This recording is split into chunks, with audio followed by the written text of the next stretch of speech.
A controversial AEW star returned. I'm in Slammiversary mode. Returned last night on the episode of Dynamite in the main event where the Inner Circle was beating down Jurassic Express. They'd just beaten them in the main event match when it was Jake Hager and Chris Jericho versus Luchasaurus and Jungle Boy. And all throughout the night, the camera kept cutting to this guy in the crowd, Serpentico, who was a masked wrestler, had been wrestling on Dark. And Serpentico gets into the ring and starts beating down Jurassic Express with the Inner Circle. We're like, wait a second, is this a new member of the Inner Circle? No, it's not, because then Serpentico took off his mask, pretty cool mask, by the way, I really like the design, to reveal himself as Sammy Guevara, who's been missing for just under 4 weeks, I would say, after he was suspended by AEW to attend, sort of women empathy training. I don't know. What was it called? It's not rehabilitation. It was it was like behavior correction or something like that. Yeah. The scene in Clockwork Orange where they pull open your eyeball and make you watch loads of stuff. Yes. I'm not saying it's brainwashing. That was just a bad comparison. So, sort of sensitivity training, I suppose.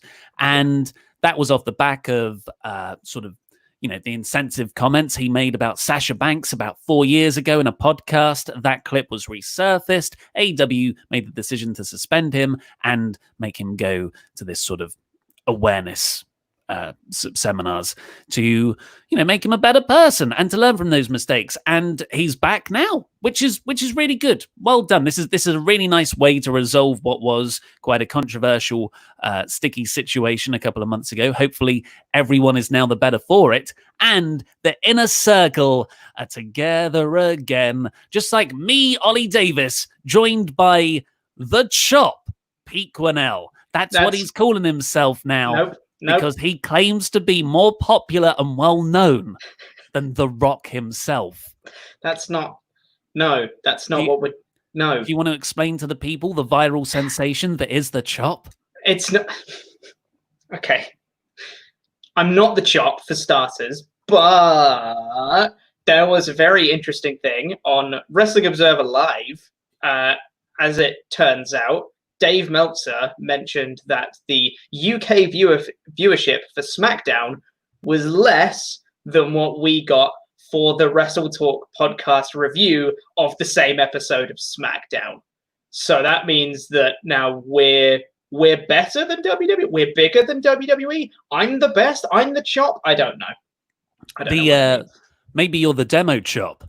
I'm the demo Chop. That's what it is. Chop. Yes. Yeah. Well, we can actually break down the demographics here for anyone who is interested. The numbers of SmackDown in the UK the other week were like 9,000. Yeah, I think it's about 9,600 or 10,000, something like that. Disastrously low. That is abysmal. And that is including 7 hours extra for DVR time as well. That's not just live, because obviously it's on at 1 a.m. in the UK, but it does give time for on a Saturday morning to watch it, but no one is, really. No, 10,000 people.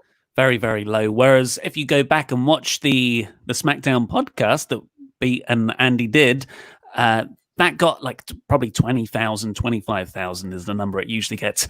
Only 4,000 of those are in the UK, so it's not like we beat them in the UK. But isn't that fun? But the Chop is the demo Chop. Apparently, but if you think about it, though, about 4,000 from the UK, that's like just under half of the UK SmackDown audience watches our show, which is pretty mental. So don't worry, the way Raw ratings are going, I'm sure me and Luke will be there at the same sort of jockeying for position with WWE. So let's talk about this episode of Dynamite and what was, in my view, I think one of the better episodes of the year. And this is kind of a weird take because we've just had 4 very good sequential episodes. We had the Go Home show for Fyter Fest. Then we had Fyter Fest ×2. Then we had Fight for the Fallen last week. And I would argue each week got progressively better. However, they all came with their own expectations because these are essentially TV pay-per-views. They're special events. And I know me personally, definitely for night one of Fyter Fest, it didn't meet my expectations for a special event like the AEW ones that have happened in the past. I'm thinking Bash at the Beach on the Jericho cruise, or the cage match with Cody and Wardlow, stuff like that. This was the first Dynamite in a month that didn't have those expectations. It was just a normal episode of Dynamite. There's, the next pay-per-view is All Out all the way at the start of September.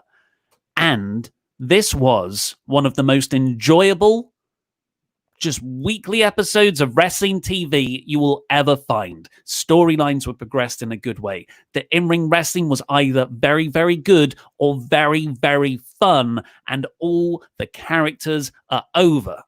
I loved it. Yeah, there's really nothing to complain about on the show. Like, I don't think there was anything that was particularly, like, hugely groundbreaking in terms of the crazy shock angles or anything like that, bar Sammy Guevara coming back. But I think that was more of like, oh, he's back. Okay. Rather than oh my God, I can't believe he's here. There wasn't anything like massive, but there wasn't really anything that was bad. Everything progressed. Like you said, everything was fun. It was just, there's nothing really to critique. It was just a really, really good episode. It was fun. Yeah, I think that's important to say, because I think a lot of people will be like, well, why didn't you give it 5 out of 5? And that's like my criteria, as arbitrary as it is. And really, sometimes it depends on how much food I've eaten that day. If I give something a 1 out of 5, then it has to be like actively damaging, like a really, really terrible segment or match. Karaoke Showdown, for example. Or like Ricochet, just the first time Ricochet was booked really badly. Terrible. Makes me pessimistic about the future. If it's a 5 out of 5 show, I want at least one killer angle that I'm going to remember for a long time. And this show didn't have a super killer angle. It had really like fun, memorable spots, like Lance Archer throwing a dude through a ceiling. But overall, like it didn't have that all-time great moment for me that gets to the 5 out of 5. But man, this flew by. I think if anyone ever said to me, oh, I want to get into that sort of wrestling stuff that you like, shall I watch WWE? Shall I watch Impact? Shall I watch AEW? I'll say this episode of Dynamite. I feel like anytime I check in with your AEW streams from time to time, and I feel like either one, you or Luke, always says, I'd show someone this episode of Dynamite to get them into wrestling. I think that just really goes to show that they put on a very consistently good to great product. And it just goes to show week to week, they have characters that make sense. They stay consistent. They don't book them in terrible angles that actively damage their talent. And it's just refreshing to see a good product that you can continue to be optimistic for week after week, and they still deliver on a good to great product every week.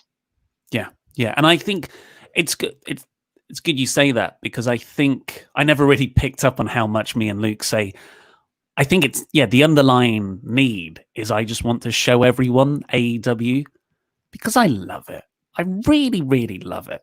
Mm-hmm. And it is a bit frustrating that I've been asking for an alternative to WWE that isn't NXT, because it is owned by WWE, since I got into indie wrestling in 2010. And I've been doing that very publicly since I took over on WrestleTalk in 2016. And now it's here. And it is satisfying all of my needs in a big way. And I'm saying, I love this product. Everyone's like, well, you're being paid by Tony Khan. Like, do you not really? Can I not like the wrestling? No. I love it though, and I do. I just want people to watch it, and it's nice to be excited about stuff like that. Yeah. Shall we get in with your super chats to see what everyone else thought on the subject of Sammy returning? Check the comment says Seth Rollins said he makes more money than Will Ospreay, and wrestling fans were more outraged about that than Sammy Guevara saying he wanted to, do a horrible thing to Sasha Banks. Let that sink in. I think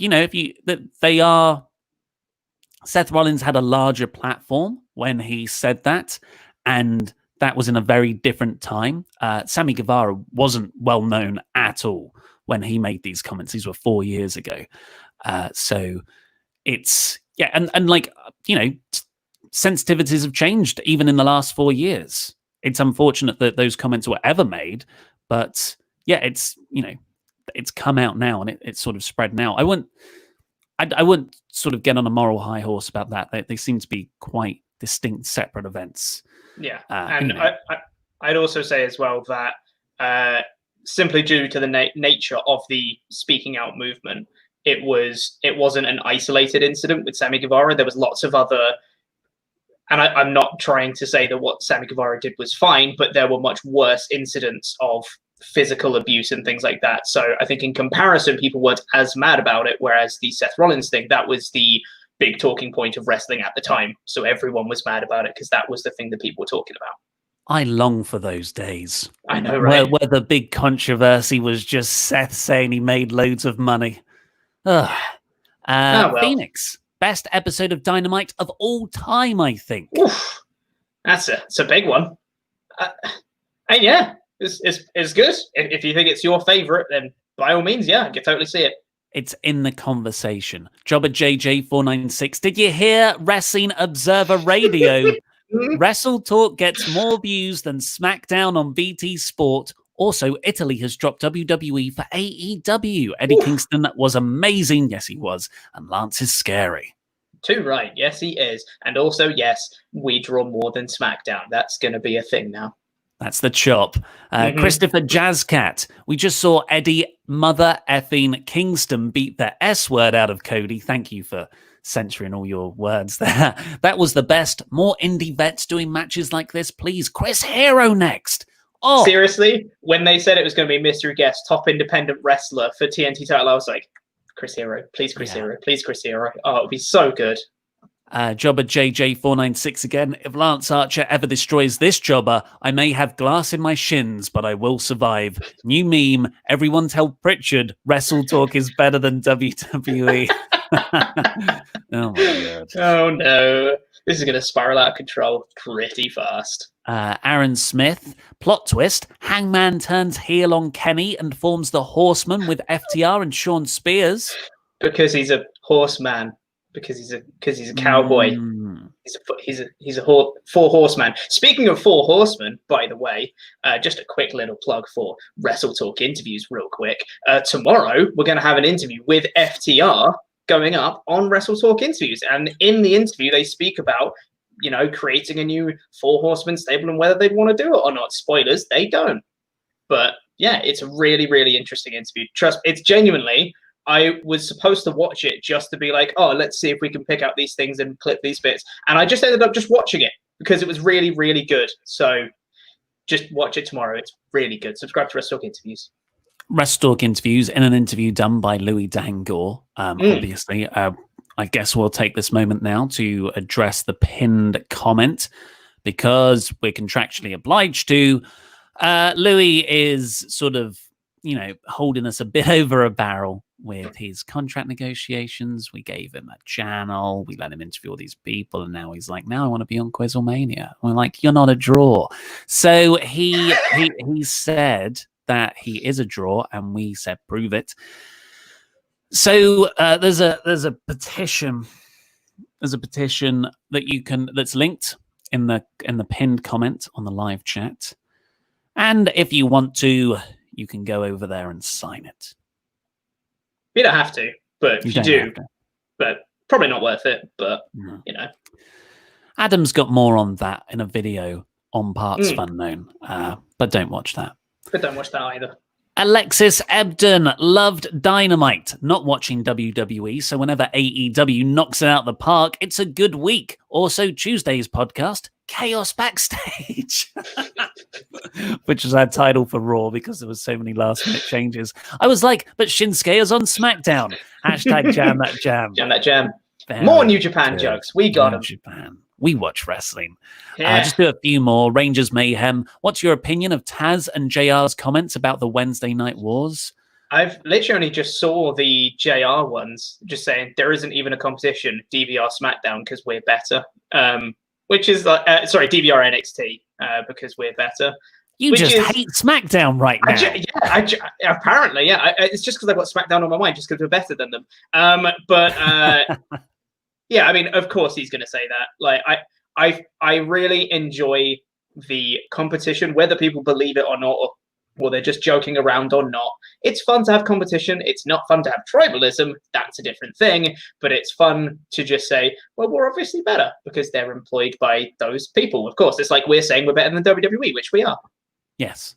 Just two more. Gavin Elks, the guy that Lance Archer put through the roof, was lucky not to hit the second, slightly taller roof on the other side. God, you stole a joke I was going to do later. Damn Jam it. that jam. Josh to Dominic's Eddie Kingston was my favorite TNT Open challenge. I agree. His promo was cut from his soul. Arn said next week, Cody goes to war. Cody fears Warhorse. Yeah. Or Wardlow. Or the War Raiders. I don't know. Could be. It'd be nice to see Warhorse up in there. I'm not that familiar with his work, but I know the people who like him are just that they love him. So let's get on. Of course, don't click the signature thing. Don't do that. We will get to all of your super chats in this show, so get them in while we talk about the play-by-play review of AEW, which opened with that TNT Open Challenge. It was advertised in advance as a really big free agent in wrestling. And it was Eddie Kingston. Eddie Kingston of like Impact fame and... Well, actually, I don't really know him outside of that. I believe there's a Chikara World Champion, but he's been doing a lot of MLW stuff recently. No, not MLW. Was it MLW? NWA. NWA. So that was, for me, that was a bit telling on the NWA's immediate future, at least, that there was a report last week where Sean Ross Sapp said that NWA management had pretty much told all their talent, look, we're not going to be able to put on shows for a long time. If you want out of your contracts right now, you can have them. And we'll work out something down the line, which is very, very accommodating of them. That's very nice. Not all companies are like that. Lucha Underground, for example. And just 5 days after, we see one of their roster turn up for this. So, those two things could be connected. But Eddie Kingston comes out here. Such a great promo. He's always been such a great promo guy. And he just cuts such a passionate speech on the mic that was so effective. And I agree with the person who said, as I feel like I'm doing the politics briefings. I agree with the person over there. I agree with you that this was the best TNT Open challenge. Not only was it a hell of a match, like a sort of hardcore, no DQ style match, but just the way Eddie got us into him as a character and set up the dramatic conflict between him fighting up from the streets in a real legit way. I totally believed him against this, Cody, who's been handed everything. He's part of the Rhodes dynasty. Brilliant stuff. Mm-hmm. Yeah, it's so effective, and it's so refreshing to see someone who was new to the product, not new to a lot of people watching it, but new to AEW, to come in, and for the people that weren't familiar with him, he immediately go, oh, I get it. I get him. I know why he's here. I get why he's angry. I get why he's answered the open challenge. I'm on board with this whole thing. All in like the space of about 2 minutes in a promo. It was so passionate, well told, of just, like you said, his struggles from the streets and hanging around people that were on drugs and how he's had to fight for everything. And Cody has been handed basically everything, which is kind of true. It was really effective. Like you said, it brought up the conflict that was going to play out in the match, and it immediately made you go, oh, I care about this guy, instantaneously. And that was all in the space of about 3 minutes in the opening, which is so refreshing to see, because a lot of times you either, especially in AEW as well, there's been quite a few times where people have debuted and you'll need to know who they are in order to get it. Like there's been some anticlimactic debuts with like Luther and stuff like that, where if you don't get him or know him before, you're like, wait, what's happening? What's going on? Whereas this one, guy comes in, and if you don't know, you're immediately invested anyway, which I thought was fantastic, really effective. Yeah, I think it's a mixture of just confidence and through just like a lot of experience. He's been in the business like 15, 20 years. And when he comes out, Ricky Starks is great, but he's at the other end of his career. When he came out, you get a sense of, it's a guy playing pro wrestler, but I like it. Let's go with this. when Eddie Kingston comes out, I believed in every single thing he said. And it just helps you lift that veil of disbelief.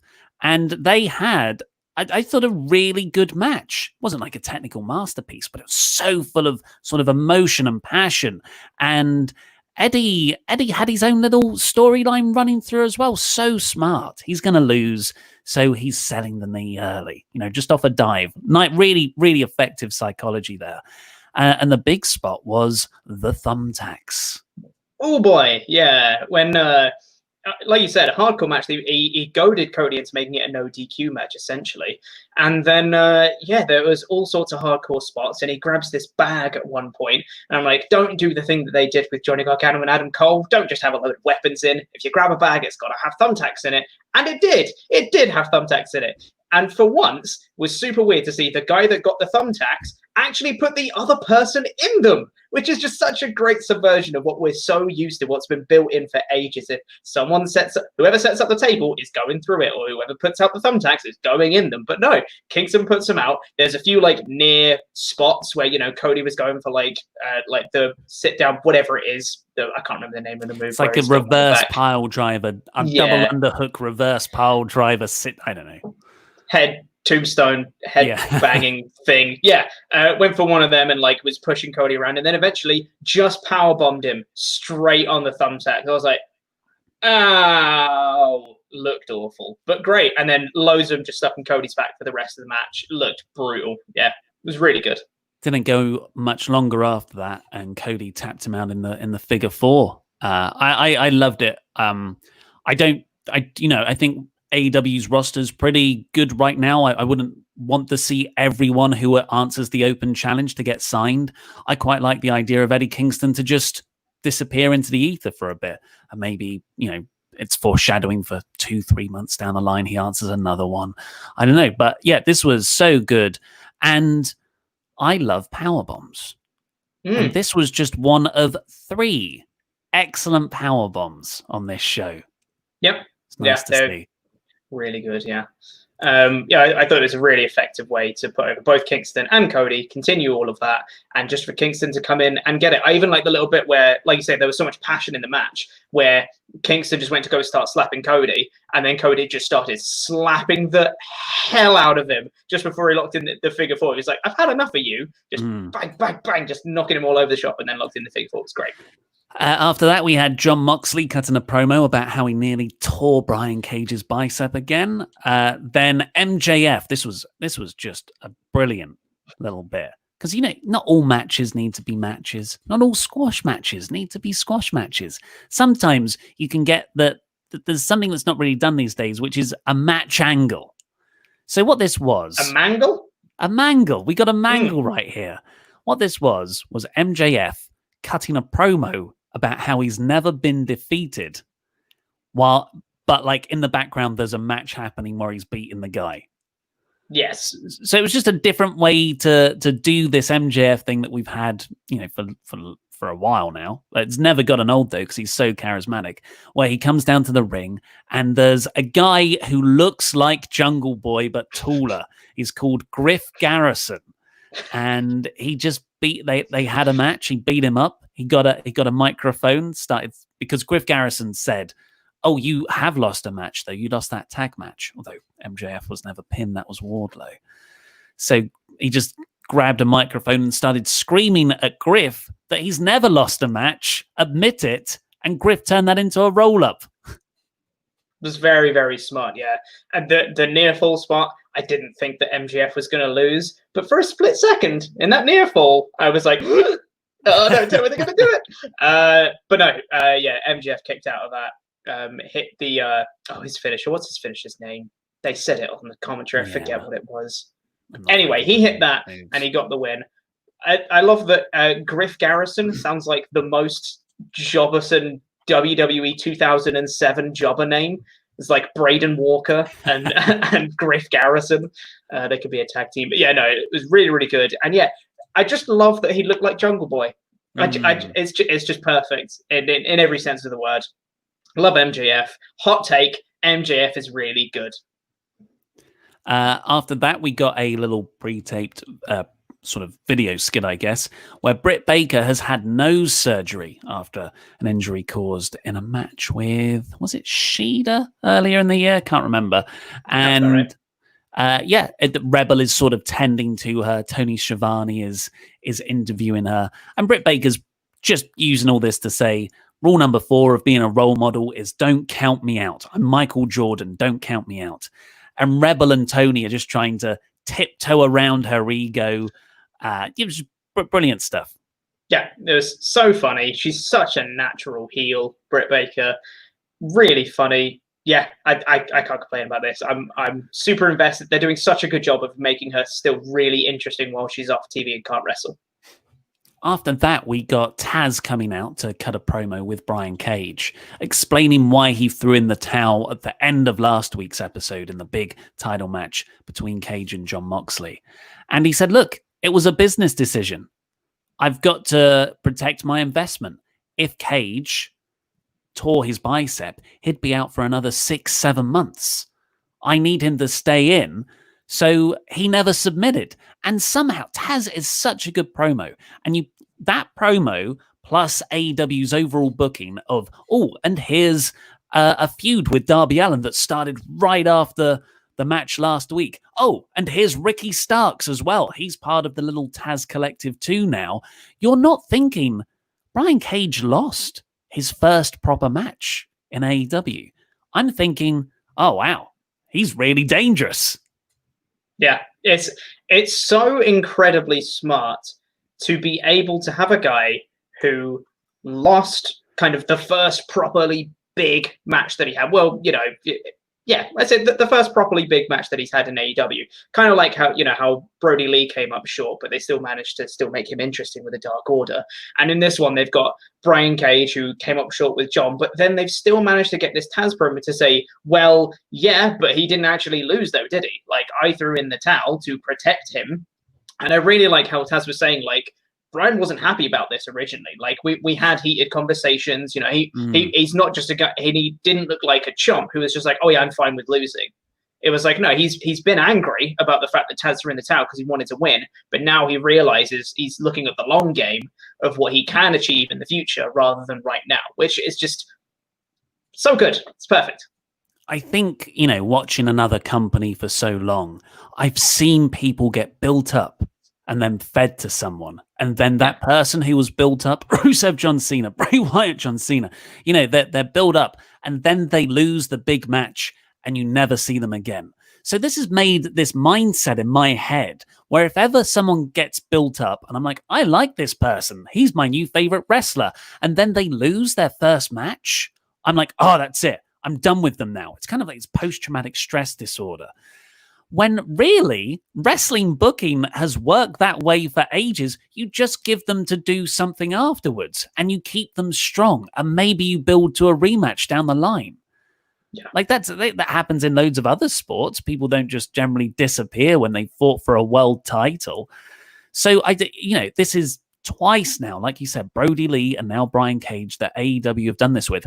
You know what? Add a third in there, Hangman Page for the inaugural championship shot as well, where all three guys have gotten better after that, what perceived was the apex of their initial run.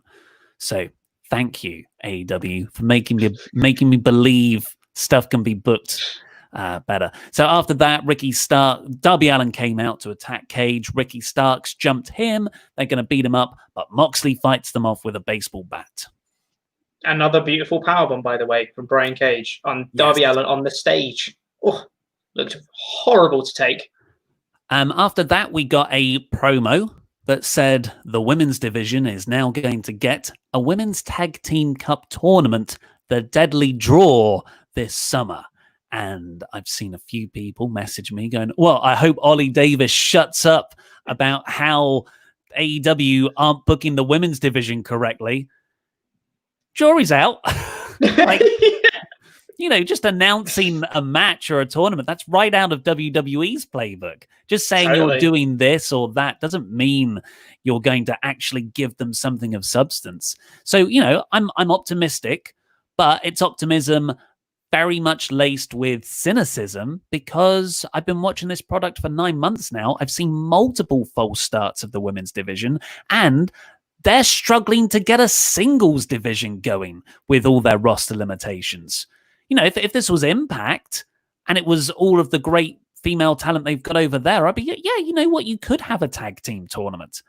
How are they going to do it with AEW? There's no real established tag teams. So that means you're going to have to fudge people together. I just think it's a bit of a Hail Mary. I don't know whether this is kind of a Dusty Classic situation where it's like, well, the prize is going to be really big. So all the singles wrestlers are going to want to team up with someone to win something big at the end. And that does normally work for the Dusty Classic. Granted, it's kind of just morphed into tag teams just do it now. But, in the original incarnation of it in NXT, it was a lot of single guys going, yeah, no, actually, I really want to win this tournament. Let's team up and do this thing. So maybe it'll be that case. I don't know. Like you said, I'm kind of a little bit skeptical right now because it does just feel like they've listened to criticism and going, well, you've not taken women's wrestling, as seriously as you promised. And they go, okay, tournament. Yeah, let's do that. And that will fix it. So I'm a bit skeptical right now, but hopefully it will be good. Yeah.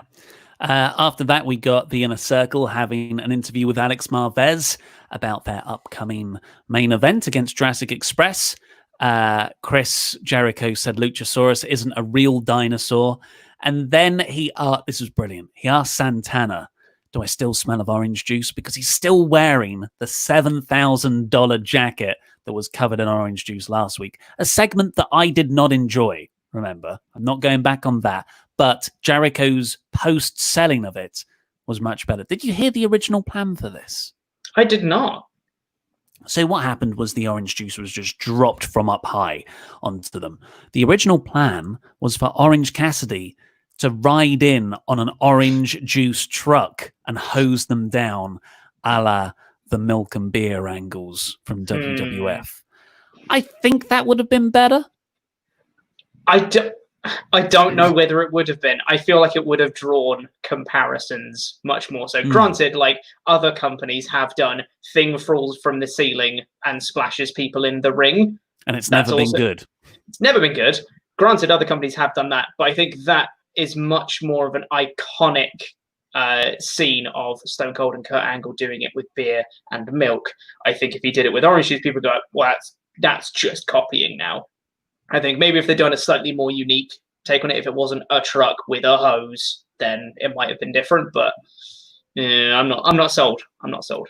I think it would have at least been better than what they did. Probably. But Jericho said, he asked Santana, do I still smell of orange juice? And Santana sniffs him and goes, yeah, boss. And Jericho just screams, damn!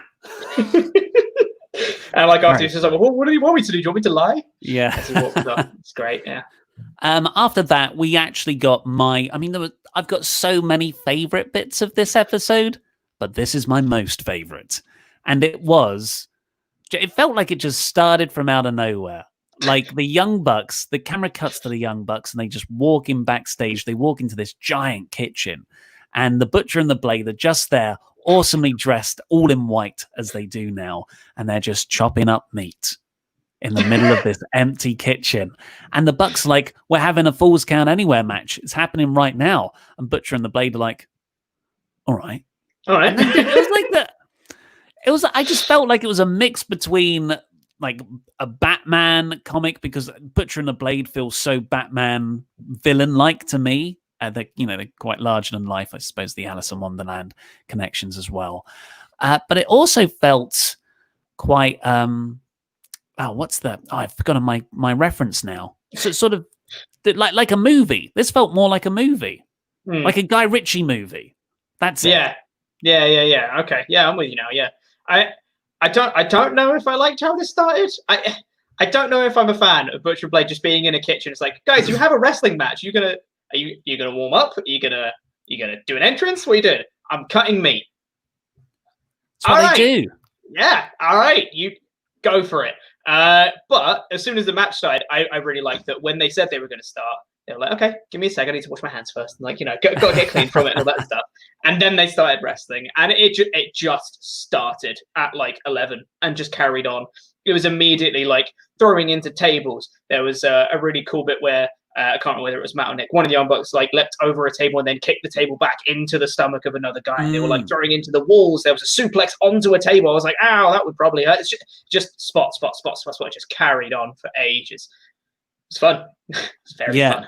Yeah, it's sort of, and like going into the break, the Young Bucks super kicked the Blade and he fell back onto an escalator that was going up.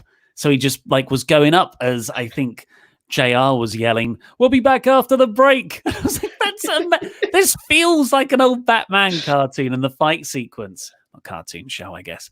But then they cut to the ring. Eventually they get to ringside.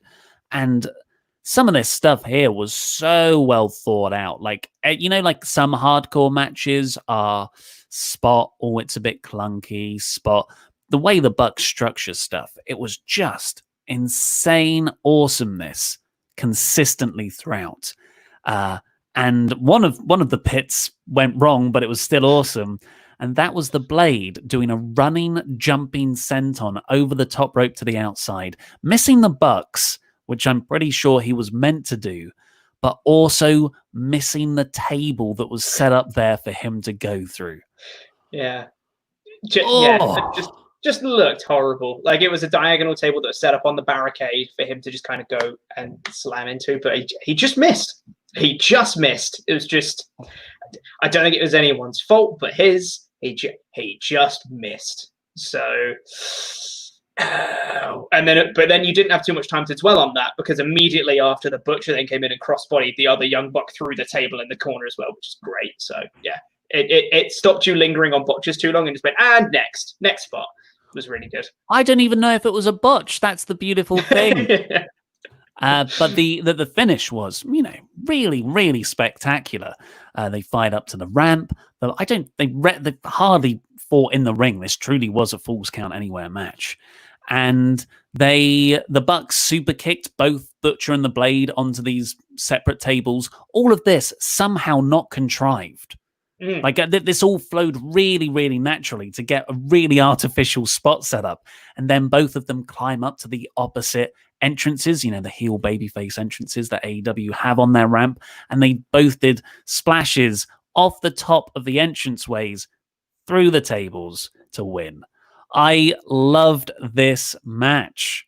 Yeah, it was really, really fun. And it just made you realize that even a team that's not as prominently featured, like Butcher and the Blade, who aren't, FTR, Lucha Bros, Young Bucks, Hangman, and Kenny, are still really, really good. God, their tag division's so good. Yeah. After that, we got Alex Marvez trying to interview Lance Archer and Jake Roberts as they sort of arrived. And Lance just ignored him and grabbed Marvez and stormed into a locker room and dragged Marvez in with him. And effectively saying, I'm not going to talk to you. My actions are going to do the talking. And he beat up everyone in there as Jake the Snake sort of told Marvez off camera all the brilliant things about Lance Archer. It was amazing because this is where Lance threw a guy through a ceiling. It was just a locker room. He threw one guy just into like the wooden lockers. It's not like an actual like metal locker, but just like the wooden sections. Threw one guy into that, like big booted another guy, took another guy through the roof. It was hilarious. And then I think he took the same guy and then chucked him in a bin afterwards as well. It's just brilliant. Like the way they've portrayed Lance Archer since he's debuted in AEW has been fantastic. Like the whole thing when they had the vignettes when he was in the ring in the middle of nowhere and just beat up like 30 guys around a ring, and him now just beating up guys in a locker room and just putting them in bins and through roofs. It's perfect for his character. It's really, really effective. Yeah, I guess he's a name that we can add to these people who lost their first big match. He had this excellent build through the TNT title tournament, but Cody beat him. So Lance isn't of the same like level as he was before, but I don't think he's lost anything. No, they've done a really good tactic of keeping him out of the way, actually. Yeah. I still think he might be slightly lower than where he was before, but it is only slight. It's definitely not been a massive drop-off after his TNT title loss. Then we got Ivelisse versus Diamante, both making their Dynamite debuts. Ivelisse wrestled at the All Out Battle Royal, was it? Last August, and Diamante wrestles on Dark. And they had a pretty decent match. Well, didn't go that long, and Big Swole still appeared in a promo thing, sort of squishing the screen in two. And so, still not that amazing treatment of the women's division. It sort of seemed like okay, we've got to have a women's match here. Let's cram in the Big Swole interview too. Mm-hmm. So yeah, it still didn't fill me with hope, but that I thought both of them wrestled really well in the ring, and it was an exciting finish too. Diamante got the surprise inside cradle. Mm-hmm. Yeah, which was a good finish, by the way. I know inside cradle sounds cheap, but it actually really played into the structure of the match and the story really well. It did feel a little bit like, here's your women's division with this one. And they don't do that for anything else. Like, even the tag division kind of runs through the show, multiple segments. You can have, singles wrestlers had matches and stuff like that. Like a singles wrestler from a tag team is still being featured throughout the shows. Whereas this is like, okay, we're going to have the two women wrestle, and we're going to have the other story from the women's division is going to be a promo during this match as well. It's like, here's your women's bit. So it's not perfect. It's getting there, but it's been getting there for ages. So it needs to just kind of start picking up now. One of the other things that people keep saying to me when I criticize AEW's presentation of their women's division is, well, they've been dealt a rough card because obviously COVID, and then they got multiple injuries with Baker and Statlander, haven't got Rio around because of travel issues. And yeah, I get that. Loads of other companies have had that too. And Slammiversary was a huge eye-opener, seeing like the depth of female talent they have there. They could have signed Deonna Purrazzo. AEW could have gone for her. Kylie Ray was someone who was with the company last August. They could have, I don't really know what went down there, but maybe they could have made an effort to keep her. Here, Diamante is pretty damn good. She's been on their roster. She's been available. Why hasn't she been used to fill the gap 3 months ago? Why are we only seeing her now? Ivelisse as well, you could have brought her debut forward. So, yeah, I don't know what to say. Yeah, like they might not have had any of their top stars, but then you don't just go, oh, we're not going to any top stars. Oh, well, like, no, you create new ones. That's what you do in the gap. So, yeah, they definitely should have been trying a bit harder. After that, we got Alan 5 Angles. Angels. Oh. Said it wrong a few times. Was I at least consistently wrong? You said angles every time. Damn it. Angels. More than angle. I should just say 5. I should just say 5. That is his name. It's 5. But he took on Hangman Page. Usually, I wouldn't say Alan Angels versus Hangman Page, although it was Angels who had that really good match with Kenny Omega a few months ago when he first signed with the company. Usually you're not like, ooh, this is a mouth-watering bout. I'm sure it will be in ring, but storyline-wise, what's going on there? But Alan being a part of the Dark Order just levels up the sort of storyline complexity to everything, and it adds this layer that's really, really exciting right now. I love the Dark Order. Mm-hmm. Yeah, and who'd have thought you'd have said that shortly after Dynamite debuted with the kind of botchy start that they had, and it was stop and start all the time. But then kind of since Brody Lee's joined it, it's just leveled up to a whole new faction entirely. Hangman Page took this match pretty decisively. I can't really think of any significant offense that 5 actually had in this match. And he just won with a powerbomb. Not what the a buckshot powerbomb, though. Oh, it was good.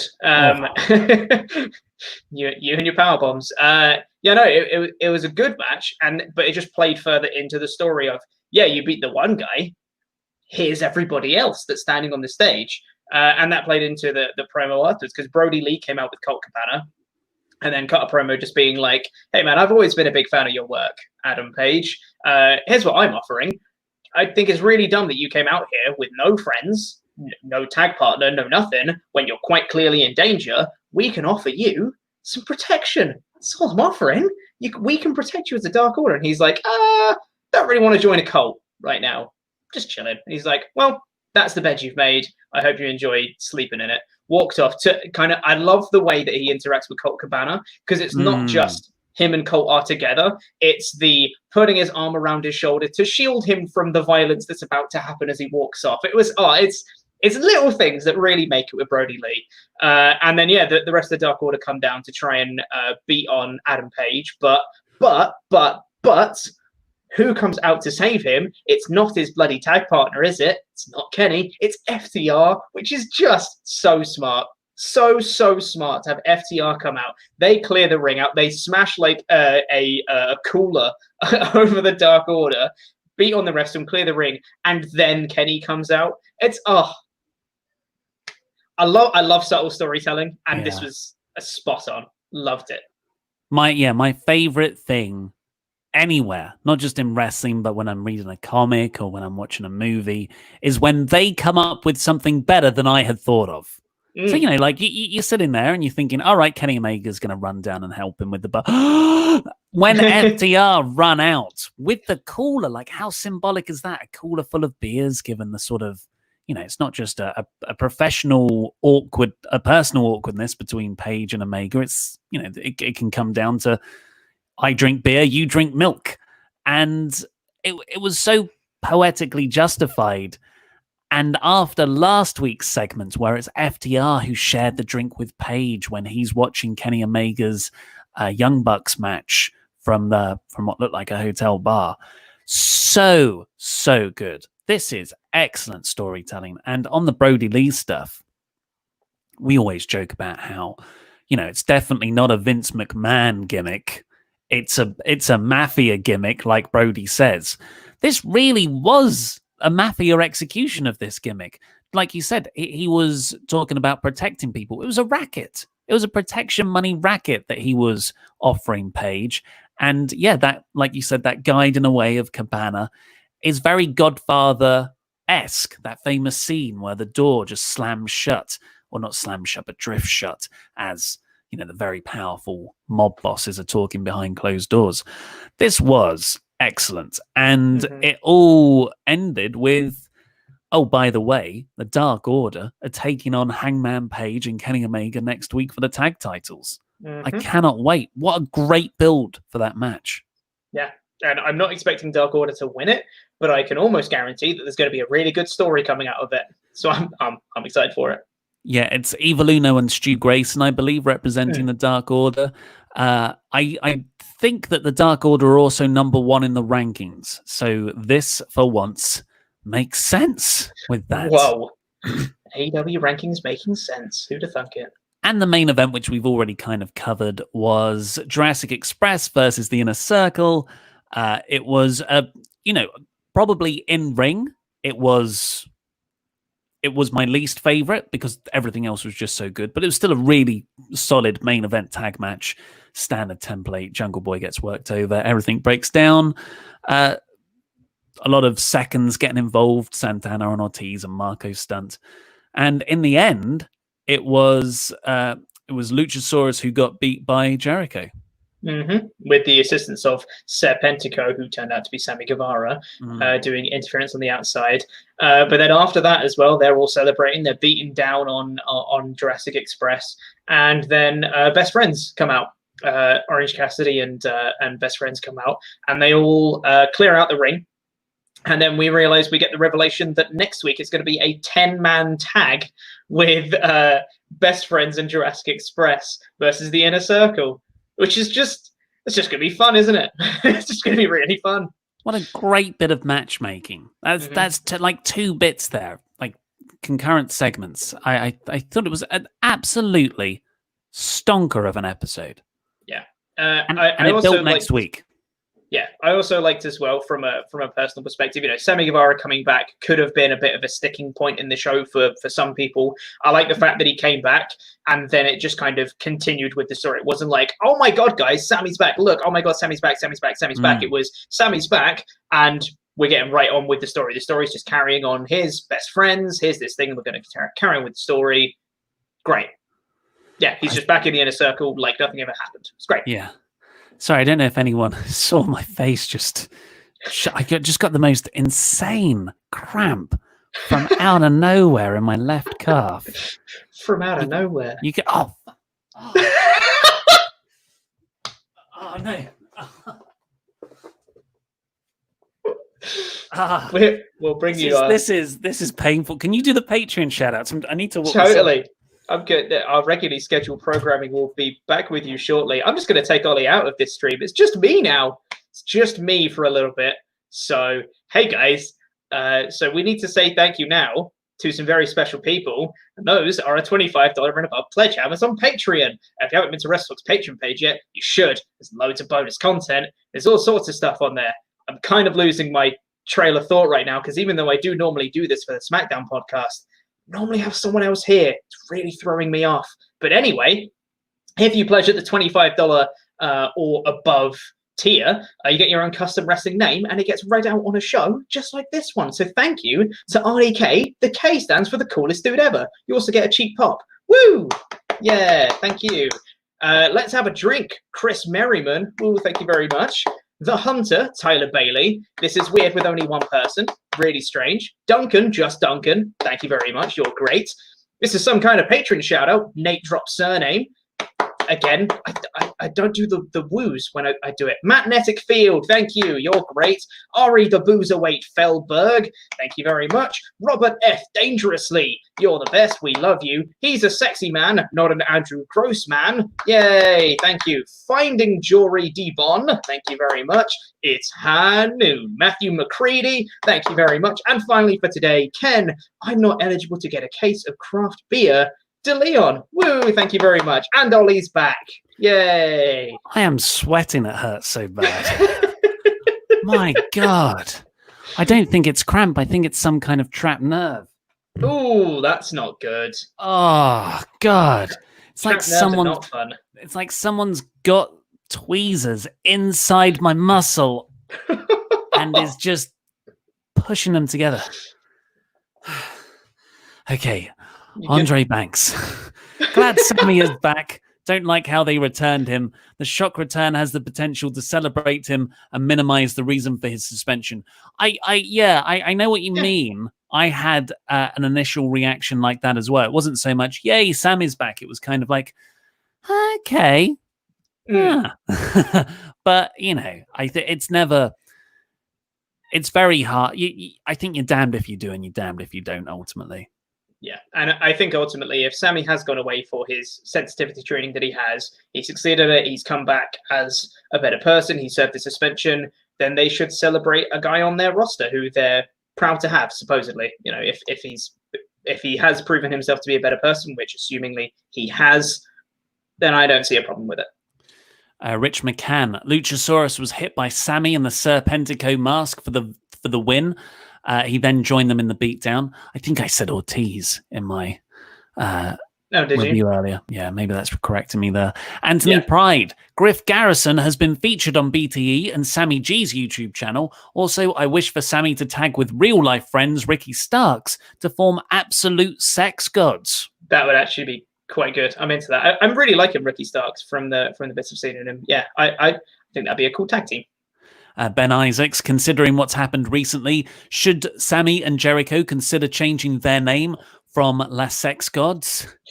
I don't think so. No, I wouldn't say so either. I think they're fine as they are, yeah. I get why you're asking the question. Yeah, but, totally. You know, like, yeah.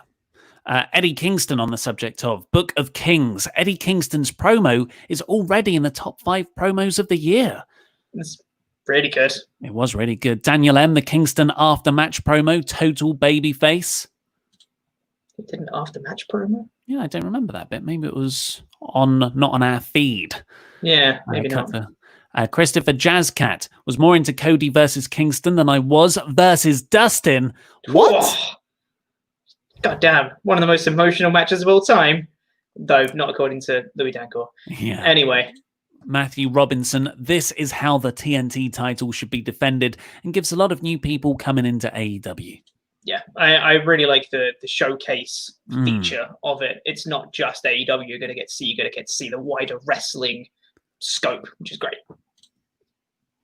Over to you. We've got loads of super chats, by the way. We do have tons, we'll try and thunder through. Yeah. On the subject of Butcher and the Blade, Rich McCann said, I'm so in love with Butcher and the Blade. Do you think they could ever win the tag titles? Absolutely. Yes. Ever? Absolutely. Yes. They're really, really good. Yeah. Maybe one day, but I mean, that it's look at that division. I don't think you want to be trading the tag titles that much. I think they might get lost in the shuffle. They can do, for sure. I think they have the talent to win the tag titles. It's just whether the timing's right and the story's right for them. Myron Speed said, support WrestleTalk, ignore petitions. Hashtag Louis screwed Louis. The Butcher and Blade match really elevated them for me. Lance murdering the ceiling was A+. I love that bit. Could one of the mods pop in the document where we're at with Louis' signatures at the moment? That'd be interesting to know how he's getting along. That would be very good. Christopher Jazzcat, Butcher and the Blade versus Bucks was great. Hope Blade is okay. Yeah. Oh, that dive. Yeah, he seemed to be okay. There was a few spots afterwards that he managed to do just fine. So he still kept his timings in the match and stuff like that. So hopefully he's okay. Yeah. Matthew Robinson said, gotta love. Oh, hold on. I can't see because now Mod Mother's typing in the thing, so I can't read what the thing says. Gotta love the no holds barred with the beginning, with the Butcher actually being a butcher. Yeah. Yes. And they were holding blades. See, it all makes sense. Gimmicks. Yeah, we have got an update from the Mod Mother on how many signatures that petition's got. It's about 2,988 too many, I'd say, of 2,988. So it's a long way off 10,000, though, isn't it? I know. There's still a ways to go. Yeah.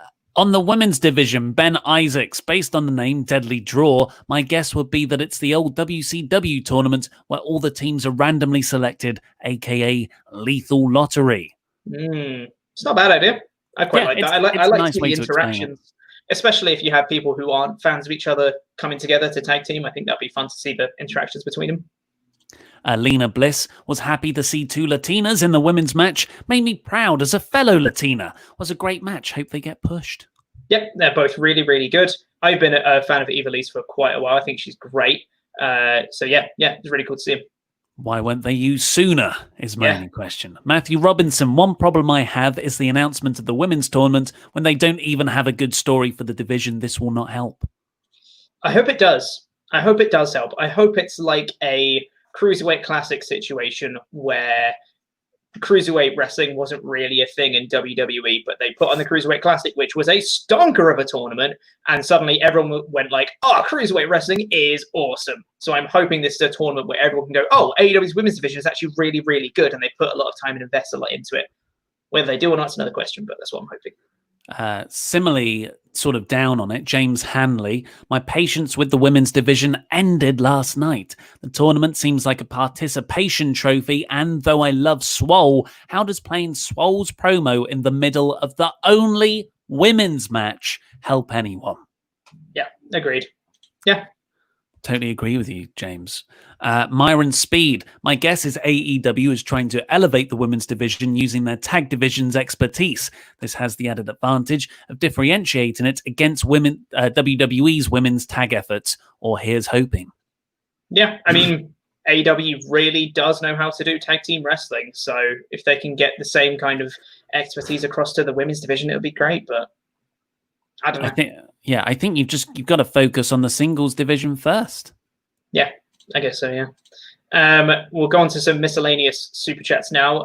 Jonathan Hedman says, if I missed this or you said it after I wrote this, I loved how Jericho's Tron was orange tinted. Jam that jam. I didn't notice that. That's great. Yeah, that's very smart.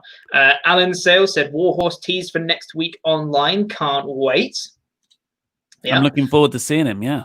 Malcolm Brown said, love the show, but I had PTSD listening to Tony Schiavone commentating on a backstage match. God, that video game WCW Backstage Assault sucked. I've never played it, but I've watched enough YouTube videos about how crap it is to feel your pain. Yeah. The Zornice says, Ollie, you're awfully happy that some guy threw your brother into thumbtacks. OT, it's the outline of the blue part of the logo thicker than the other ones. OT? Huh?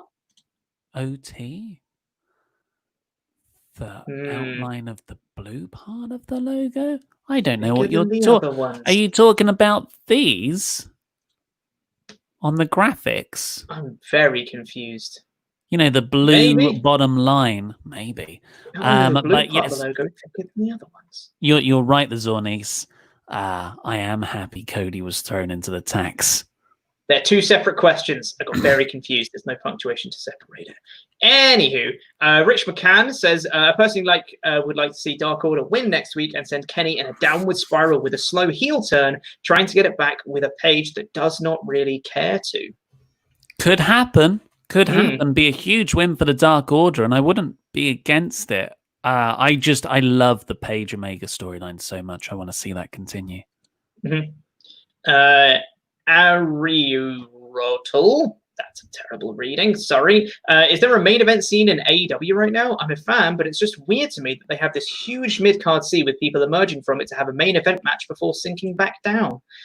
Yeah, it does kind of feel like the Moxley scene isn't as important in their mind as some of like the tag team stuff that they're doing. The tag team division feels much bigger than actually the AEW World Title scene. Yeah, it reminds me of ECW when you had Shane Douglas as the champion, and it was almost like the championship matches were a bit like, okay, yeah, we should have a championship match. When the really fun stuff was, everyone else, Sabu, Rob Van Dam. So that there is an element of that to it. I think it's more that everyone's pushed so well that all the divisions seem quite equal. Yeah, it's very possible.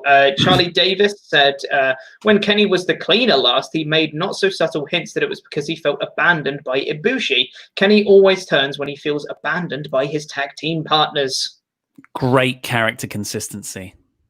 Yeah, that'd be really cool if that does end up happening. El Fermentado said, amazing AEW show, and Dark Order is always watching.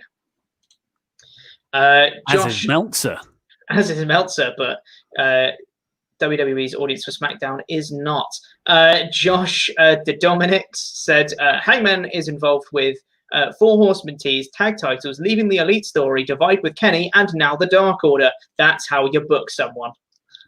That's how you book a promotion. Interconnected storylines. Yeah, absolutely. Nick Drop Surname said, love this episode. Great wrestling and storytelling all round. All hail King Chop. Oh, no. Chopper Whopper. We've too many nicknames, man. We can't keep adding them. Did you want to take back over for a few? Or? Sure, I'll do the home straight. Sawyer, I can't believe how surprised I was by Sammy's return. In hindsight, it felt like I'd completely forgotten he was gone. Credit to the storytelling and for the taped reveal not leaking on Instagram. Yeah, it's almost as if one of their roster members didn't put it up on social media beforehand. Saurav Gurja, I'm looking at you. Christopher Jazzcat, Cody versus Dustin didn't feel real to me. Kingston did. Well, you're entitled to your opinion. I personally loved Cody versus Dustin. Chris Petro, AEW was on fire last night. 2 solid weeks of shows. Women's division still needs more work, though. 4.25 out of 5, in my opinion. Yeah, I'm about the same with you there. Monty Granito. Early in the Dark Order, they teased wanting to acquire Kenny. Maybe they have. Ooh, wouldn't that be a reveal and a half, eh? That faction does not need more leaders. Wrestling Miscellaneous, Anton H. Still waiting Paul Heyman's in-ring return as a performer. Also, you guys should tell us the demos and if you trend younger than WWE AEW. Well, I am the demo god, so maybe on the SmackDown podcast I can do a deep dive on the analytics. No one's going to want that. I won't actually do that. I am joking. Our demos do correspond with AEW, though, seemingly. We don't trend that old. No, we're 18 to 45 majority. With NXT, I think, is typically 50 plus. WrestleTalk Miscellaneous. Drip Soup. Did you see that Meltzer mentioned WrestleTalk when he was talking about Raw's low ratings this week? Yeah, it was Raw's and SmackDown's, yes. And we are better than WWE. Yeah, we know. Yeah. Bobby Stevens, chop that chop. Thank you. Gabriel Caruso, here's $5. Now dance, Chopper. Dance. It feels weird when I'm dancing for money, but all right, yeah. Alexis Ebden. If people wrongly vote for Louis on Quizzlemania, will Ollie still be a part of it? Don't leave us again, Ollie. You need to break the streak. Maybe that's what's at stake. Maybe, yeah. Matthew, no, I'll be on the next one. Matthew Robinson, love having Pete on AEW chats. Tony Khan's money finally got you over on this program since he is more popular than SmackDown. Yes, I am. Senior, me. I'm the only person on SmackDown, on the SmackDown reviews, and I am better than WWE. Yes. The Zornies has clarified the right side of the blue part of the WrestleTalk logo. Okay. My one does look bigger than yours. That's strange. Different colours as well, the name bars. Consistency. Yeah. Come on, and Luke. Some last-minute messages. Billy Joyner. Hi there, Ollie and Pete. Did anyone else notice that Brody Lee called Paige Horseman? That was good. They're loving these Horseman teasers. And New Punk rants, AEW has the best tag, men's, and factions division in wrestling. It's been 9 months. The women's division have 2 running stories. More coming. Relax. I think you just made my argument for me, though, right? It's been 9 months. But yeah, that's great that you can wait. I'm going to hold them to a higher standard because a lot of their pre-promotional stuff was how much they're going to push women's wrestling. I think they've very much failed in that regard.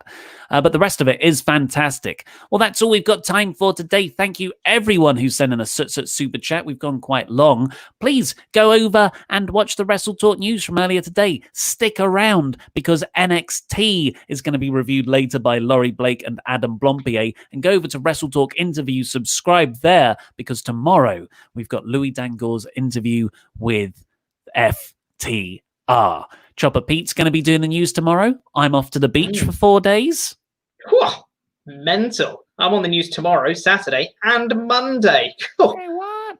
Crazy. Yeah. But for now, click the videos on the screen. I've been Ollie Davis. That's been The Chop, Pete Quinnell. And that was wrestling. Bye. See ya.